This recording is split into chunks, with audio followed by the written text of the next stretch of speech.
राम राम भाई सारे मित्रों को। तो मित्रों, आज है हमारा 75 डेज हार्ड चैलेंज का 11वां दिन। मित्रों, आज हम डे 11 में पढ़ने वाले हैं कंडीशनल स्टेटमेंट्स इन पाइथन। तो मित्रों, वीडियो स्टार्ट करते हैं।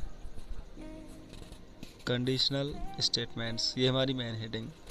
इसमें हम पढ़ने वाले हैं in Python conditional statements using if elif and else. इसमें यूज़ होता है इफ़ एलिफ एंड एल्स का। ये आपके कंट्रोल करते हैं the flow of your program based on condition. तुम्हारे प्रोग्राम के फ्लो को जो कंडीशन पर बेस्ड होता है। अलाउिंग, और आपको अनुमति देते हैं execute different code blocks depending on your whether a condition true या फॉल्स है। तुम्हारी कंडीशन ट्रू है या फॉल्स है।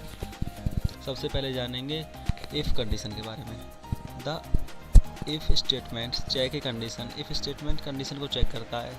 इफ़ द कंडीशन, यदि तुम्हारी कंडीशन ट्रू है तो जो भी स्टेटमेंट इसमें लिखा हुआ होगा वो एग्जीक्यूट हो जाता है। सिंटेक्स क्या होता है इसका?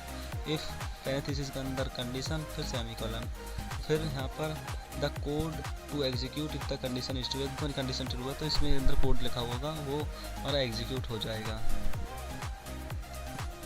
अब देखते हैं इसका एक एग्जांपल। तो हमने ले लिया ए में 10 असाइन करा दिया। यहाँ पर हम सेमीकोलन नहीं लगाते हैं क्योंकि ये सी में वो होता है एग्जीक्यूट, यहाँ पाइथन में नहीं होता। यदि 10 असाइन करा दिया तो इफ में यदि ए ग्रेटर देन है 5 से तो प्रिंट हो जाए ए इज़ ग्रेटर देन 5। तो आउटपुट क्या हो जाता है? ए इज़ ग्रेटर देन 5, क्योंकि ए 5 से बड़ा है। हमारी कंडीशन ट्रू है। एलिफ कंडीशन क्या है? द एलिफ स्टेटमेंट, ये एलिफ स्टेटमेंट में शॉर्ट वर्जन होता है। शॉर्ट होता है एल्स इफ़ का। अलाउ यू टू चेक, तुम्हारे अलाउ करता है मल्टीपल कंडीशन सीक्वेंसली। सीक्वेंस में मल्टीपल कंडीशन को चेक करने के लिए।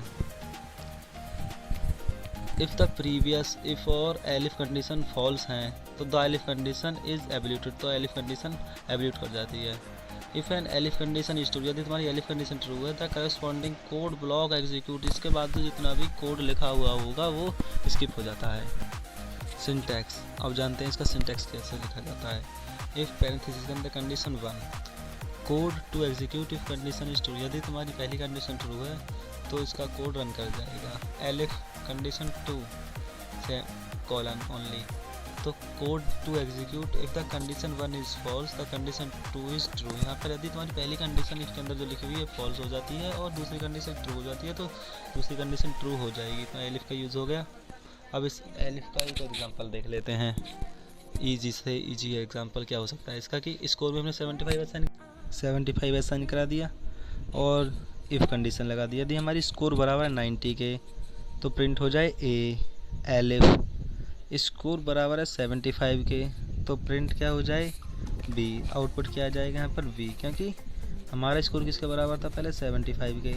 और इस कंडीशन क्या कह रही है? स्कोर बराबर 90 तो कंडीशन फॉल्स होगी, एग्जीक्यूट नहीं होगी। एलिफ कंडीशन यहाँ पर ट्रू हो जाए क्योंकि इसमें सीधे सीधे कहा आएगा 75 असाइन है स्कोर में। अब पढ़ते हैं एल्स कंडीशन के बारे में।